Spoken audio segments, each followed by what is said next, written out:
بسم اللہ الرحمن الرحیم ایاک نعبد و ایاک نستعین۔ میں پہلے واضح کر دوں کہ میں یہ میڈیا ٹاک اس لیے نہیں کر رہا کہ میں تحریک انصاف کو چھوڑا۔ میں میڈیا ٹاک اس لیے کر رہا ہوں کہ میں اس وقت چاہتا ہوں میری ساری قوم سمجھے کہ میری طرح کا آدمی سیاست میں کیوں آیا اور اس نے یہ اتنی لمبی 27 سال کی سٹرگل کیوں کی، اور وہ اس کے خدشات کیا ہیں کہ یہ ملک میرا کس طرف جا رہا ہے۔ تو میں صرف اپنی قوم کے لیے بتانا چاہتا ہوں کہ میں 18 سال کا تھا جب میں پاکستان کرکٹ ٹیم میں کھیلتے ہوئے انگلینڈ گیا۔ اس کے بعد میں نے وہاں 4 سال پڑھائی کی، اور اس کے بعد میں پروفیشنل کرکٹ کھیلتا تھا گرمیوں میں انگلینڈ میں، اور سردیوں میں پاکستان ہوتا تھا یا پھر دنیا میں کرکٹ ٹور کرتا تھا۔ تو اس ٹائم پہ میں جو برطانیہ کا سارا سسٹم تھا وہ میں پوری طرح سمجھ گیا۔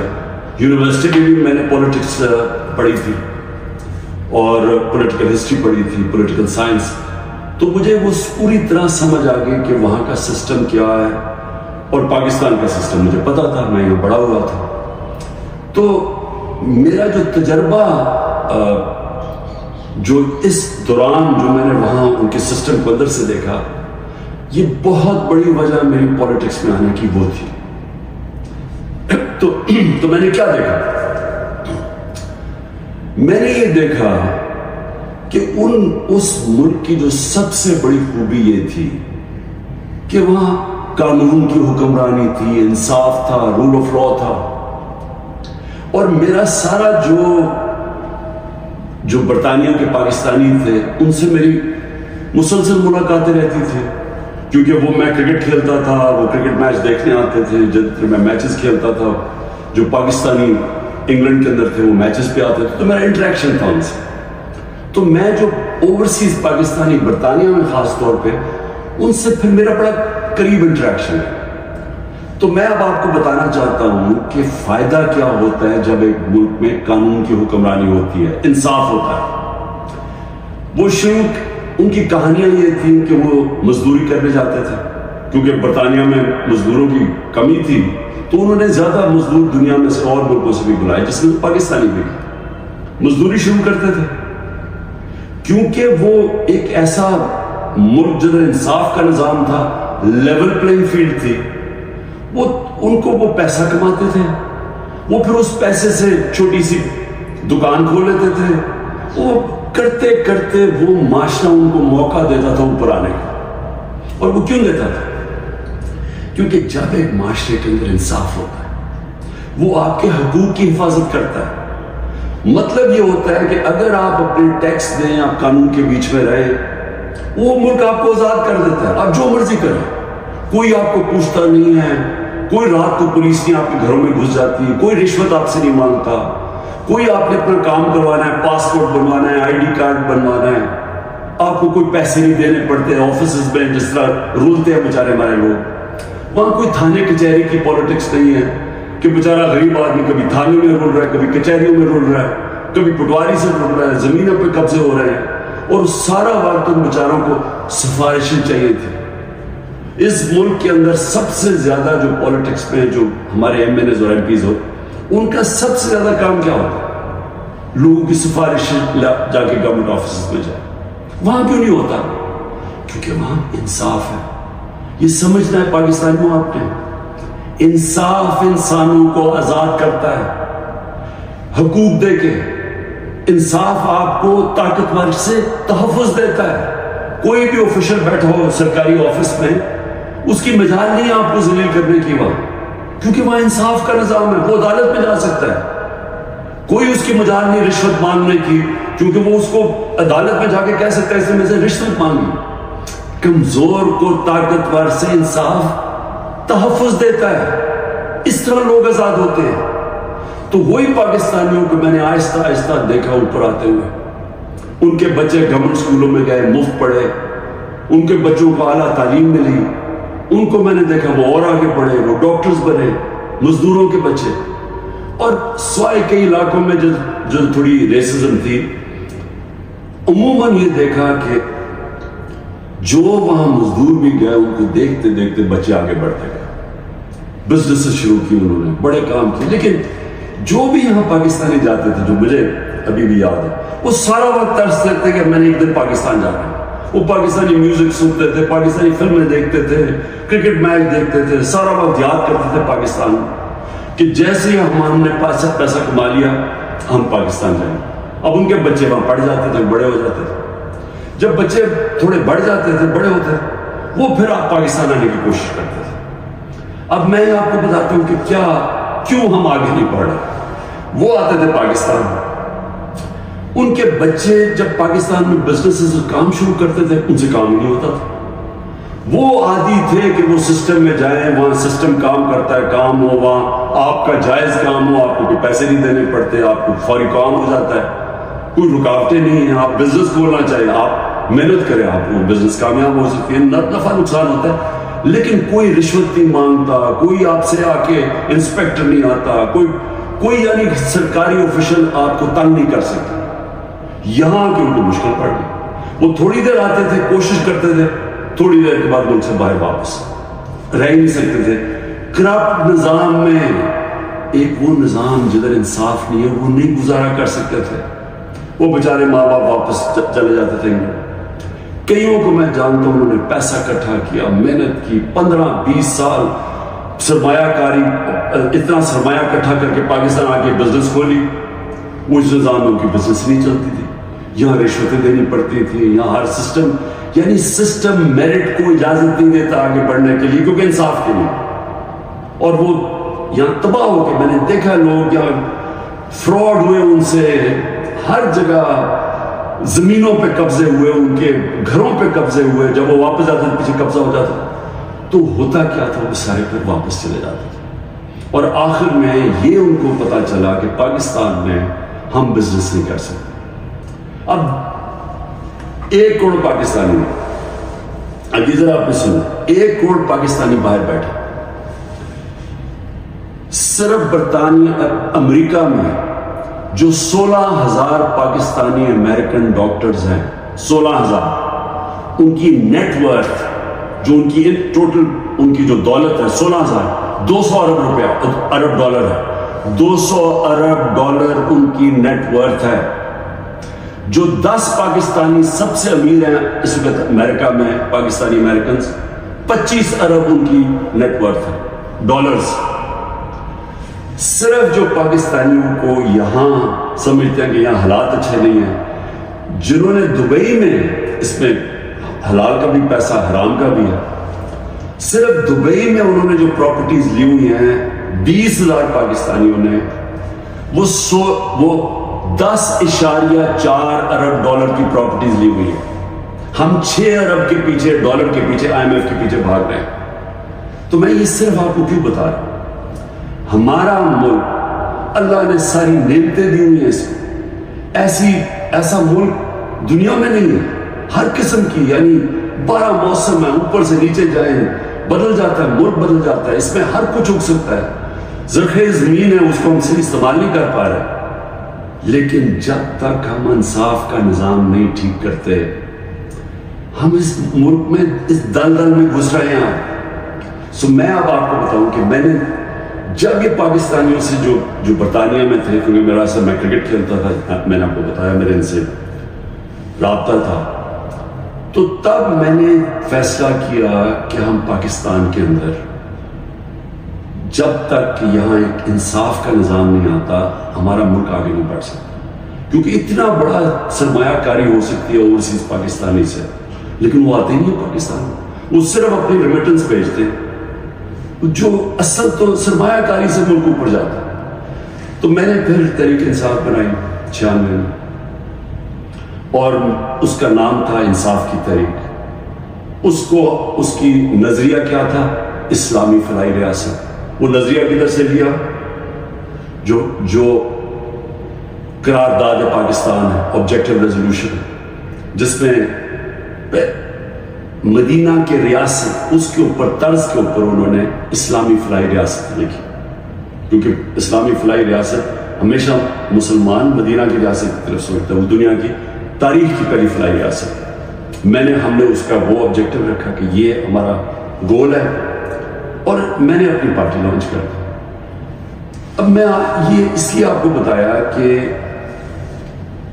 ہمارا جب تک ملک اس چیز کو سمجھتا نہیں ہے کہ ہم نے اس ملک میں قانون کی حکمرانی قائم کرنی ہے، اس کے بغیر پاکستان کا کوئی فیوچر نہیں ہے، اگر ہم یہ نہیں سمجھتے تو ہم یہ جو تباہی کی طرف تیزی سے ہمارا ملک جا رہا ہے، ہم نہیں اب اس کو روک سکتے۔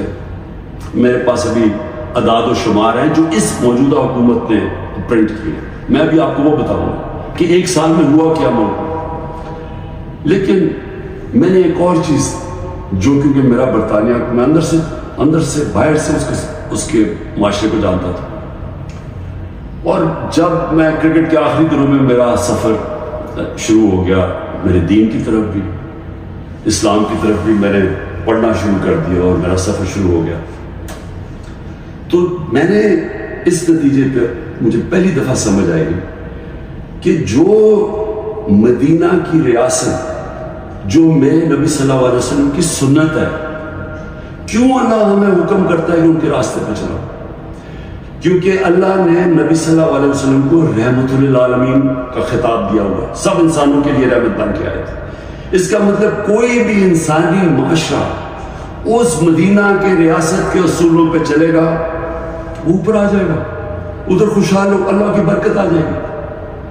آج آپ صرف یہ دیکھیں کہ مدینہ کی ریاست کن اصولوں پہ کھڑی ہوئی تھی؟ سب سے پہلے عدل اور انصاف۔ عدل اور انصاف کا مطلب یہ حقوق، انسانی حقوق، ہر انسان کے جب اس کو حقوق ملتے ہیں وہ آزاد ہو جاتا ہے، اس کو طاقتور سے تحفظ مل جاتا ہے، اور انسانوں کو حقوق دے کے پھر فلاحی ریاست بنائی کہ ایک ریاست میں انسانیت کا نظام، کہ ایک ریاست کمزور کا ذمہ داری لے اپنے کمزور طبقے کی، غریب کی، بیواؤں کی، معذوروں کی، یتیموں کی، بوڑھوں کی پینشنز نکلی مدینہ کی ریاست میں، یہ پہلی دفعہ ہوا تھا۔ تو دونوں آج جن جن ملکوں میں یہ بنیاد رکھی گئی ہے انصاف پہ، میرٹ پہ، فلاحی ریاست، انسانیت کے اوپر، جدھر تعلیم کے اوپر زور دیا جو میرے نبی صلی اللہ علیہ وسلم نے دی، وہ سب آگے نکل گئے۔ آپ ایک ایک ملک دیکھ لیں جو آج خوشحال ہے، وہ سب یہ وہی اصولوں پہ وہ کھڑے ہوئے، کیونکہ رحمت للعالمین تھے کہ جو ان کی سنت پہ چلے گا اس کو اللہ اس معاشرے کو برکت بخشے گا۔ اب ہم پاکستان پہ آتے ہیں، موجودہ پاکستان دیکھیں جو اس وقت پاکستان میں ہو رہا ہے نا، یہ ہر چیز جس کے لیے، ہر وہ اصول جس کے اوپر پاکستان بنا تھا، آج اس کی نفی ہو رہی ہے۔ بدترین غلامی ہو رہی ہے اس وقت پاکستان کے اندر۔ نہ آزادی نام کی کوئی چیز ہے، کیونکہ حقوق ہی نہیں ہے کسی کے۔ رات کو پولیس گھستی ہے کسی کے گھر میں، سارا گھر توڑ دیتی ہے، اگر وہ جس کو، اور اس کا صرف قصور ہے کہ وہ تحریک انصاف کا، وہ تحریک انصاف کا نہیں ملتا، اس کی بہنوں کو، ان کو تنگ کرتے ہیں، بہنوئیوں کو، رشتہ داروں کو، ان کو تنگ کرتے ہیں، ان کو پکڑ کے لے جاتے ہیں، عورتوں کو پکڑ کے لے جاتے ہیں۔ یہ تو ہم سنتے تھے کہ ہٹلر کی جرمنی کے اندر ایسے ہوتا تھا، میں نے تو اس طرح کی چیزیں سنی نہیں کبھی، کہ جس طرح میرے گھر پہ اٹیک ہو، میں اپنا صرف بتا رہا ہوں، بیوی اکیلی بیٹھی ہے، 40 پولیس والے گھس گئے، سارا توڑ پھوڑ کے لوٹ کے چلے گئے گھر، نوکروں کو مارا، جو بچا ہنسام آئے ان کو اٹھا کے لے گئے، اور مارا یا بری طرح۔ کس قانون کی تحت؟ تو یہاں تو مکمل طور پہ جنگل کا قانون نافذ ہو گیا، یہاں تو بنیادی حقوق ہی ختم ہو گئے۔ آج آئین کچھ کہتا ہے، کہاں آئین اجازت دیتا ہے کہ ایک ہوتا ہے کور کمانڈر کا گھر جلایا جاتا ہے؟ مجھے پہلی دفعہ پتہ چلتا ہے جب میں 4 دن کے بعد نکلتا ہوں، مجھے چیف جسٹس صاحب سپریم کورٹ کے کہتے ہیں، ادھر ہی میں مذمت کرتا ہوں۔ کون نہیں مذمت کرے گا؟ اب جس کو پکڑتے ہیں وہ آگے بیٹھتے ہیں، جی میں پی ٹی آئی چھوڑو، میں جی فوج کے ساتھ ہوں اور میں بڑی مذمت کرتا ہوں 9 مئی کو، تو کون نہیں کرتا؟ ہم نے کبھی کہا کہ ہم نے مذمت نہیں کی؟ کوئی چاہے گا اپنے ملک کے آپ اپنی فوج کے خلاف کوئی کارروائی کریں یا اپنی فوج کو بدنام، کوئی چاہے گا؟ کیونکہ جب آپ کی فوج کمزور ہوتی ہے ملک کمزور ہو جاتا ہے۔ لیکن یہاں تو ایک عجیب ہی ماحول بنا دیا گیا ہے، وہ کور کمانڈر کا انویسٹیگیٹ کیے بغیر، یہ پتہ ہی نہیں ابھی تک کہ کس نے کیا کیا، اس کے انویسٹیگیٹ کیے بغیر پورا پاکستان میں تحریک انصاف کے اوپر کریک ڈاؤن ہو گیا۔ اچھا جی کتنی جگہ چلی تھی مجھے تو یہ بھی نہیں پتا، کور کمانڈر کا تو ہمیں پتا ہے، اور گاڑیاں کو ہمیں خود، ہمارے پاس تصویریں ہیں کہ پولیس خود گاڑیاں چلا رہی ہے، ہمارے سامنے وہ ریڈیو پر پاکستان پشاور کیسے جل گیا، وہ مظاہرہ تو کہیں اور ہو رہا تھا، وہ ایک دم وہ جل گیا، کوئی تحقیقات کیے بغیر، اس کا بہانہ لے کے، جس طرح ہٹلر نے اپنے مخالفین کمیونسٹ کو ختم کیا تھا 1933 میں جرمنی میں، جس طرح سہارتو نے اس نے انڈونیشیا کے کمیونسٹ کو ختم کیا تھا کہ جنہوں نے ہمارے کوئی آرمی آفیسرز کو قتل کیا، ان کو ساروں کے اوپر حلہ دیا، دھاوا بول دیا، جو آج ہوا ہے۔ تحریک انصاف جدھر ملتی ہے، بھئی کراچی والوں نے کیا کور کمانڈر سے تھا، باقی پاکستان میں تھا، چلے لاہور میں ہم مانا سے ہو گیا، وہ اس پہ بھی تحقیقات کے بغیر، اچھا چلیے آپ کو بڑا غصہ ہے تو باقی جگہ کیوں پکڑ رہے ہیں، ساری جگہ کوئی تحریک انصاف کا سپورٹر ہو، رشتہ دار ہو، جانا ہو، کوئی کسی نے ٹویٹ کی ہو، ان کو پکڑ کے جیلوں میں ڈال رہے، 10,000 لوگوں کو پکڑ کے جیل میں ڈال دیا۔ اور اب یہ جبری طلاقیں ہو رہی ہیں، وہ آتے ہیں بیٹھتے ہیں، جی میں دیکھیں جی میں تو بڑا فوج کے ساتھ ہوں، میں تو بڑا یہ 9 مئی جو ہوا بہت برا ہوا اور میں تو تحریک انصاف چھوڑوں، تو یہ اس سے سمجھا جا رہا ہے کہ یہ پارٹی کمزور ہوئی ہے، عمران خان اکیلا رہ گیا۔ دیکھیں میں سارے جو آج آپ بیٹھے ہیں نا، جو فیصلے کر رہے ہیں اس ملک، میری بڑی غور سے بات سنیں، میں یہ جو آپ کے سامنے آیا ہوں، یہ کبھی جب میں کوشش کرتا ہوں کہ ڈائلاگ کی بات کرو، ہمارے سے کوئی بات چیت تو کر لیں، ہم یہ بات کر کے مسئلے حل کر لیں، جس دن میں یہ کہتا ہوں اگلے دن اور سختی شروع ہو جاتی ہے، 2-3 اور FIR کاٹ دیتے ہیں، گھر میں آ جاتی ہے پولیس، کیونکہ سمجھتے یعنی کوئی ایک عجیب ذہن بیٹھے ہوئے وہ سمجھتے ہیں کہ جو ڈائلاگ کرنا جا رہا ہوں وہ اب اس کے گھٹنے کانپنے شروع ہو گئے ہیں، تو اس لیے آ کے اس کے اوپر تھوڑی اور سختی کرو تو بالکل بیٹھ جائے۔ دیکھیں یہ تو ہونے نہیں لگا، میں پھر سے آپ کو کہہ دوں کہ جب تک میرے میں سانس ہے میں اس ملک کی حقیقی آزادی کے لیے تب تک پوری جدوجہد کرتا رہوں جب تک میں زندہ۔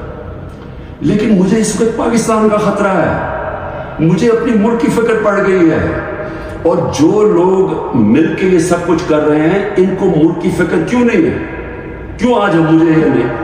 308 روپے کا ہو گیا ڈالر اوپن مارکیٹ پہ، جب ڈالر 308 روپے کا اوپن مارکیٹ میں ہو جائے تو خطرے کی گھنٹیاں بج جانی چاہیے کہ اب جا رہا ہے پاکستان اس جس کو ہائپر انفلیشن کہتے ہیں، یہ اس مہنگائی کی طرف جا رہا ہے، سارا بزنس ٹھپ، انڈسٹری ٹھپ۔ ابھی میں آپ کو اس حکومت کے اعداد و شمار بتاؤں گا، تو ان کو کیوں نہیں فکر، یہ PDM والوں کو، ان کے پیسے باہر پڑے ہیں، ان کا اربوں ڈالر اس ملک سے باہر پڑا ہے، ان کو کوئی فرق نہیں پڑ رہا کہ اس ملک کے اندر لوگوں کی $130 کم ہو، 130 روپیہ گرا ہے ڈالر کے مقابلے میں صرف جب سے ہم گئے، تو ان کو نہیں فکر پڑ رہی۔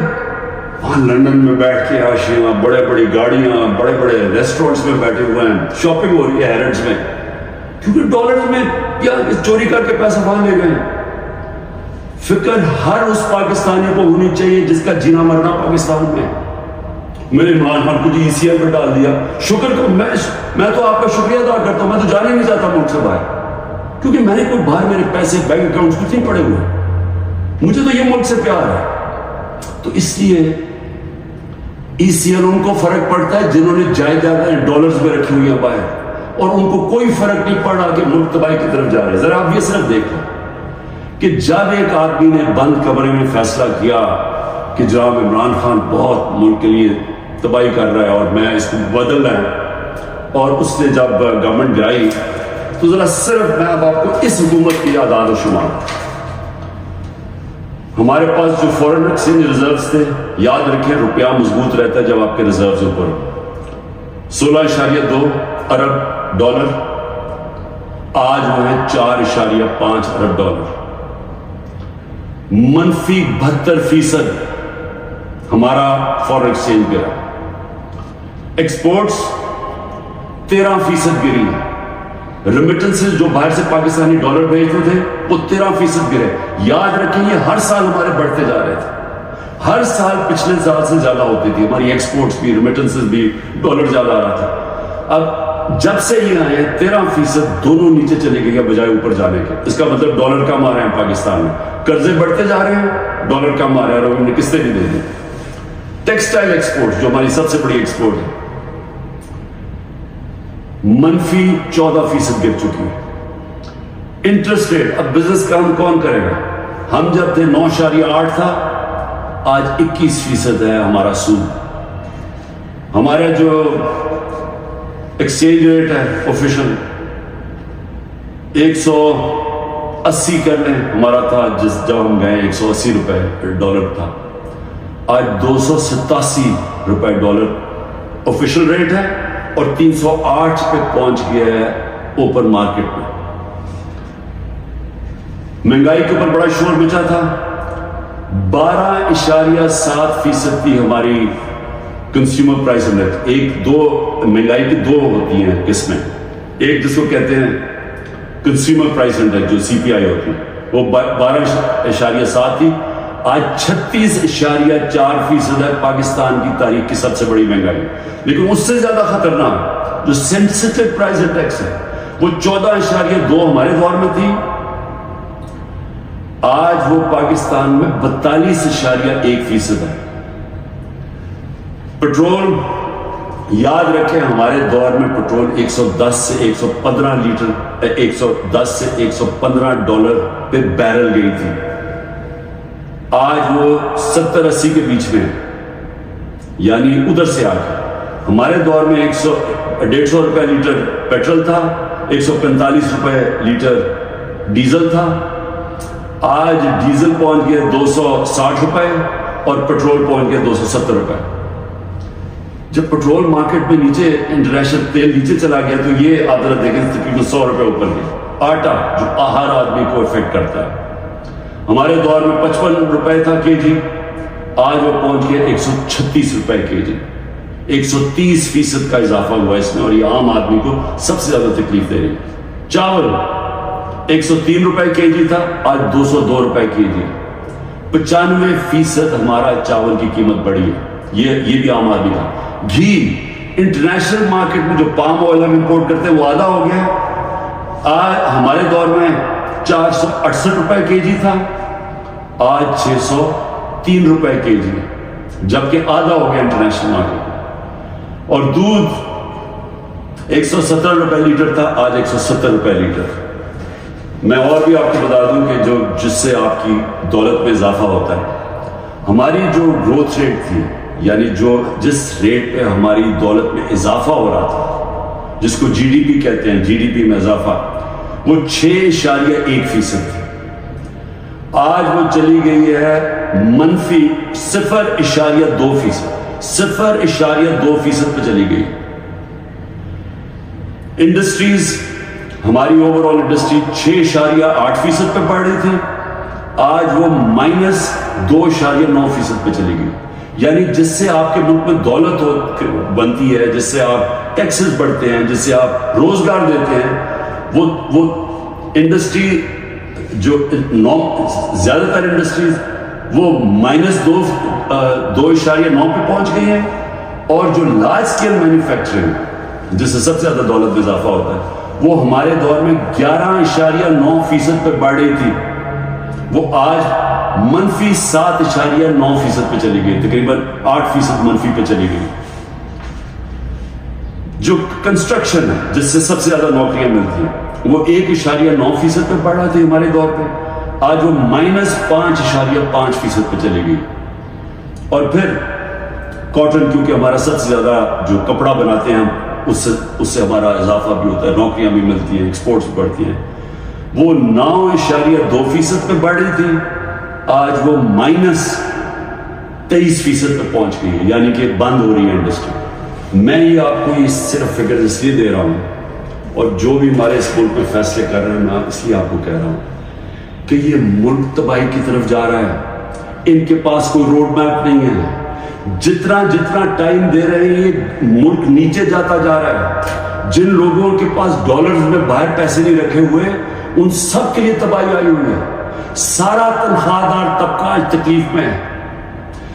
جس کے پاس سیلریز ہیں ان کا اگر 100 روپیہ سال پہلے اگر 100 روپیہ چیزیں خریدتا تھا وہ 50 روپے رہ گئے۔ تو یہ تو ایک عذاب آنے والا ہے۔ اور ابھی یہ جو روپیہ گر رہا ہے کیونکہ ان کے پاس جب آپ کیسے آپ نے قرضے دینے، آپ اگلے مہینے قرضوں کی قسطیں دیں گے، جب آپ کی دولت میں اضافہ نہیں ہو رہا، جب ڈالرز ہی نہیں بڑھ رہا ہے، جب آپ کی انڈسٹری بند ہو رہی ہے، جب آج کسانوں کے پاس وہ پیسہ ہی نہیں رہا کیونکہ وہ اتنی مہنگائی ہو گئی ہے کہ اس کے پاس پیسہ نہیں بچتا اپنی زمین پہ لگانے کے لیے، تو وہ اس کی ظاہر ہے اس کی پیداوار گرنی شروع ہو جائے گی۔ تو ہم نے کدھر سے قرضے واپس کرنے؟ ہم آج پاکستان میں ہمیں یہ سمجھنا چاہیے کہ ہم اگر اس وقت اس کو ہم ٹھیک نہیں کرتے یہ سب کے ہاتھ سے نکلنے والی ہے۔ دیکھیں معاشرہ کنٹرول سے باہر بھی نکل جاتا ہے۔ سری لنکا میں اس سے کم حالات تھے جبکہ لوگ سڑکوں کے اوپر آ گئے۔ ابھی تک لوگ سڑکوں پہ کیوں نہیں آ رہے؟ کیونکہ انہوں نے الیکشن کی امید لگائی ہوئی ہے کہ ہم جو ہمارے سے ہوا ہے وہ اندر گھروں میں بیٹھ کے تپے ہوئے ہیں کہ جب الیکشن آئے گا تو ہم ان کو سبق سکھائیں گے۔ تو یہاں تو الیکشن کروانے کا کوئی پلان ہی نہیں ہے۔ یہاں تو الیکشن کا تب پلان ہے جب عمران خان کو کرش کیا جائے گا، اور وہ کرش کیا جا رہا ہے۔ یعنی یہ جو ہمارے اوپر جس طرح کا جبر ہو رہا ہے اور جس طرح کا یہ ظلم ہو رہا ہے تو یہ تو کبھی ہوا ہی نہیں ہے پاکستان میں کسی پارٹی سے، اور یہ اس کے پیچھے یہ سوچ ہے کہ جب یہ کرش ہو جائے گی پارٹی تب ہم الیکشن کروا دیں۔ دیکھیں کیونکہ میں بڑا ہوں، میں نے ایسٹ پاکستان مجھے یاد ہے، میں بار بار لوگوں کو بتاتا ہوں کہ آخری فلائٹ میری آئی تھی ڈھاکہ سے، میں انڈر 19 کا میچ کھیلنے گیا تھا، اس کے بعد آپریشن شروع ہو گیا تھا اپریل 71 میں۔ دیکھیں ہوا کیا تھا اس پاکستان میں، پھر سے یاد رکھیں، تاریخ سے سیکھنا چاہیے۔ ذوالفقار علی بھٹو نے 81 سیٹیں جیتی پاکستان میں 138 میں سے، اور کہا تھا ذوالفقار علی بھٹو کا انقلاب آ گیا تھا، اور واقعی انقلاب، روٹی کپڑا مکان کا انقلاب آیا تھا۔ لیکن 138 میں سے ذوالفقار علی بھٹو نے 81 سیٹیں جیتی، اور اس نے جو نعرہ تھا کہ میں پہلی دفعہ عوام کا نام، یا پہلے تو عوام کا نام ہمیں پتہ ہی نہیں عوام کیا ہوتی ہے کیونکہ پہلے تو اور قسم کی سیاست تھی، تو اس نے ایک ذہنوں میں انقلاب لے کے پہلی دفعہ عوام کی بات کی۔ لیکن مجیب الرحمان 162 سیٹیں تھی ایسٹ پاکستان میں، اس نے 160 جیتی، صرف 2 سیٹیں ہاری اس نے۔ تو وہ کیا کہہ رہا تھا؟ وہ انصاف کہہ رہا تھا کہ ہمارے سے انصاف نہیں ہو رہا، ہمارے حقوق نہیں مل رہے، ایسٹ پاکستان کو کالونی کی طرح رکھا جا رہا ہے، ہمیں سیکنڈ کلاس شہریوں کی طرح رکھا جا رہا ہے۔ اور وہ انصاف مانگ رہا تھا، حقوق مانگ رہا تھا، وہ آزادی نہیں مانگ رہا تھا۔ جب ہم نے آپریشن شروع کیا تو وہ پھر حقوق سے آزادی کی طرف چلا گیا، وہ بات کرنے کے لیے بھی تیار تھا۔ اور مجھے ابھی بھی یاد ہے جب ہمارا ملک ٹوٹا تھا، میں انگلینڈ میں تھا، پڑھ رہا تھا، تو جو دھچکا ہم سب کو لگا تھا، یعنی ہم ہل کے رہ گئے تھے۔ پھر لوگوں نے اپنے دل بلائے، نہیں جی اس پاکستان تو بڑا غریب ملک تھا، ہمارے پر بوجھ تھا، وہاں سائیکلون آتا تھا تو ہمیں ان کو پیسے دینے پڑتے تھے، اس طرح کی باتیں کی۔ آج بنگلہ دیش ہمارے سے آگے نکل گیا ہے، اور میں آج آپ کو یہ بتا دوں کہ یہ جو ایسٹ پاکستان سے سبق سیکھنا ہے وہ یہ کہ جب ایک قوم آزادی کا فیصلہ کر لے اور اپنے حقوق کے لیے، حقوق کا ہوتا کیا؟ آپ کو انصاف ملتا ہے، انصاف آپ کو حقوق دیتے ہیں، حقوق آپ کو طاقتور سے کمزور کے تحفظ دیتا ہے۔ جب تحفظ ملتا ہے وہ آزاد ہو جاتا ہے، اس کو لیول پلینگ فیلڈ مل جاتی ہے، اس ملک میں خوشحالی آ جاتی ہے، کیونکہ وہ پھر زیادہ تر بڑی بزنسز تو نہیں ہیں پاکستان میں جو میں بتا رہا ہوں، اوورسیز پاکستانی کیوں نہیں آتا، وہ زیادہ تر چھوٹی بزنس ہے. چھوٹی بزنس پاکستان میں چل نہیں سکتی کیونکہ ان کے پاس اتنی طاقت نہیں ہوتی رشوت دینے کی، ان کے پاس اتنا ٹائم نہیں ہوتا کہ وہ آفیسز کے چکر لگائیں، وہاں ان کو وہ ڈیلے صرف اس لیے کریں جب تک آپ رشوت نہیں دیتے، تو وہ چلے جاتے ہیں واپس. تو چھوٹی بزنس جو اسمال اور میڈیم صنعت ہوتی ہے وہ ایک ریڑھ کی ہڈی ہوتی ہے ملک کی. اصل تو روزگار وہ دیتا ہے. ساری دنیا میں اسمال اور میڈیم انڈسٹری دیتے ہیں، یہاں وہ چلنے نہیں دیتے کیونکہ یہاں ایک سسٹم بڑا کرپٹ ہے، کیونکہ یہاں انصاف نہیں ہے. تو جو میں آج آپ کو کہنے کی کوشش کر رہا ہوں کہ انصاف جب ایک لوگوں کے دلوں میں چلا جاتا ہے کہ ہمیں انصاف چاہیے، ہمیں حقوق چاہیے، ہمیں آزادی چاہیے، پھر آپ ان کے اوپر جو مرضی کریں، ملٹری آپریشن بھی، وہ پھر بیج دل سے نہیں نکلتا. کیونکہ جو اللہ نے ہمارے اندر یہ پیدا کیا ہوا ہے آزادی کا، یہ جو آزادی کا بیج ہے، یہ انصاف اور آزادی ساتھ ساتھ جاتے ہیں، یہ اندر ہے ہمارے.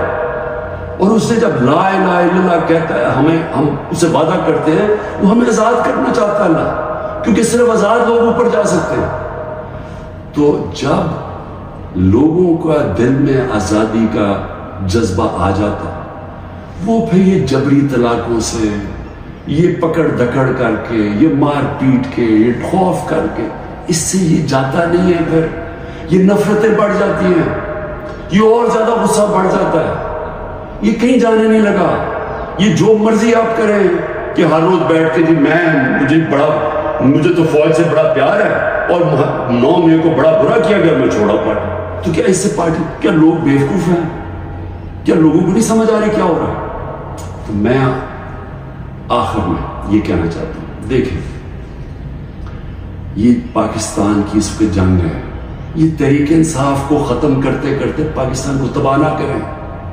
یہ اگر اس وقت ہم نے سٹیپس نہ لیے، قدم نہ اٹھایا، یہ ادھر چلا جائے گا، کوئی بھی نہیں کچھ کر سکے گا.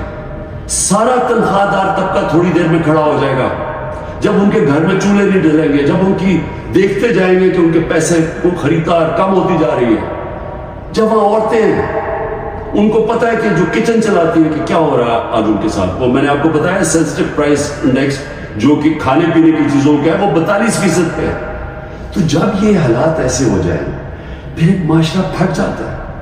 تو میں اس لیے بات چیت کی بات کر رہا ہوں کہ یہ ٹائم ہے، یہ ملک ٹھیک تب ہوگا جب اس سارے ملک کے ادارے اکٹھے بیٹھیں اور ملک کی سب سے بڑی ایک ہی جماعت جو فیڈرل پارٹی ہے پاکستان کی، وہ سب اکٹھے بیٹھے اور وہ بیٹھ کے اس مسئلے کا حل نکالیں. یہ ڈنڈے مار کے مسئلے کا حل نہیں ہونا لگا. یہ جو بھی کریں گے، میں تو بیٹھا ہوں کہ ہر روز میں انتظار کرتا ہوں کہ کس دن پکڑنے آئیں گے، میں تو تیار ہوں اس کے لیے. اس سے مسئلہ نہیں حل ہونے لگا. اس کی سلوشن اس میں ڈنڈے مارنے میں نہیں ہے اور ظلم کرنے میں. اگر یہ ہوتی تو اس پاکستان نہ پیدا ہوتا. اس کا مسئلہ اس ملک میں قانون کی حکمرانی قائم کرنا ہے، ادارے مضبوط کرنا ہے، سارے اداروں کو اپنے آئینی رول کے اندر فنکشن کرنا ہے، لوگوں کو آزاد کرنا ہے، ان کو حقوق دے کے. کبھی اس ملک میں نہیں ہونا چاہیے کہ لوگ گھروں میں بیٹھے اور رات عورتیں نہ پرواہ چادر نہ چادر ماری لوگ آئے گھر توڑ کے چلے گئے اور کوئی پوچھنے والا نہیں ہے. اور انہیں پتا کیونکہ وہ طاقت والے کو پوچھے گئے نہیں. عدالتوں سے سارا خوف چلا گیا. عدالتیں جا کے فیصلہ کرتی ہیں عمران ریاض کو لے کے آؤ، وہ ابھی تک پتہ ہی نہیں ہے وہ کدھر چلا گیا. اور جس طرح کے تشدد کی میں نے کہانیاں سنی ہیں کہ جو باہر نکلتے ہیں، کئی لوگوں کو، سب کو نہیں کیا، کئیوں کو تو برے حالات میں رکھا کہ اتنے چھوٹے سے دڑبوں کے لوگوں کو بند کیا ہوا، لیکن کئیوں نے تشدد کیا. تو میں یہ سوال پوچھتا ہوں کہ ہماری جب عدلیہ کی بات ان کی ورڈکٹ مانے جائیں گے، عدلیہ کہتی ہے الیکشن کرواؤ آئین کے مطابق، الیکشن ہی گورنمنٹ کرواتی، تو یہ ملک تو تباہی کی طرف چلا گیا نا، بنانا ریپبلک بن گیا. یہ ملک تو وہ جنگل کا قانون آ گیا آج پاکستان میں. تو میں اس کی آخر میں اپیل کرتا ہوں کہ بات چیت کرنی چاہیے فوری طور پہ. جو یہ کیا جا رہا ہے یہ کوئی حل نہیں ہے، اور اس کو یہ نہ سمجھیں کہ عمران خان کی کمزوری ہے، کیونکہ جب میں یہ بات چیت کی بات کرتا ہوں اور سختی آ جاتی ہے، بار پولیس پہنچ جاتی ہے، وارنٹ نکلاتے ہیں. یہ مجھے اس سے کوئی فرق نہیں پڑتا. مجھے اپنے ملک کی اس وقت فکر پڑی ہوئی ہے، اور آپ سب کو بھی فکر ہونی چاہیے کہ یہ جو میں نے آپ کو بتایا ہے، آج اگر 308 روپے کا اوپن مارکیٹ میں ڈالر مل رہا ہے تو سمجھ جائیں کہ پاکستان ادھر اب پہنچ جائے گا جدھر سارے لوگوں نے ڈالر خریدنا ہے, کسی نے سرمایہ کاری نہیں کرنی, باہر سے اوورسیز پاکستانی ریمیٹنسز انہوں نے لیگل چینل سے نہیں بھیجنا کیونکہ اتنا فرق پڑ گیا اوپن مارکیٹ اور آفیشیل ریٹ کے اندر, تو یہ تو ملک تو جا رہا ہے نیچے. تو اس لیے میں پھر آخر میں اپنی ساری قوم کو کہتا ہوں کہ آپ سب صبر کریں, اپنی پارٹی کو کہتا ہوں صبر کریں. یہ جو کیا جا رہا ہے آپ سے کہ کن پٹی کو بندوق رکھ کے جی میں پی ٹی آئی چھوڑ رہا ہوں, کوئی فکر نہ کریں, کبھی کوئی پارٹی سے نہیں ختم ہو.